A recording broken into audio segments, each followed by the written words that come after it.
السلام علیکم ملګرو. دغه کودایي ته یې وینئ، دغه چې کومه کودایي وختله، دا بیخي هغه د شکر تر حدودو پورې دا کودایي تللې ده.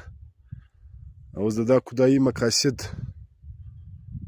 نو یقینا نو ډېرو ته به معلوم وي، ورچا ته به معلوم وي.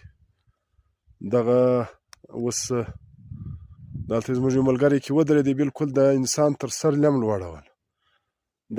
دغه ځای لا ډېر نه دی تا، اخوا یې ډېره تا ده. دا د تور غر ایریا ده. نو یقینا دا ډېر خلک وایي چې په دغه کې زموږ د خانوزۍ د نمبري او د شاملاتو مځکې لا راغلي دي. دا کودایي څه خلک وایي نن لا کار شروع ولی. دغه ده دا کودایي ښه تر اوسه ګواد خلک وایي ګواد شروع دی. دغه کودایي له موږ ورالو ته یې وګورئ، دغه د خانوزۍ تور غر او دغه خندق.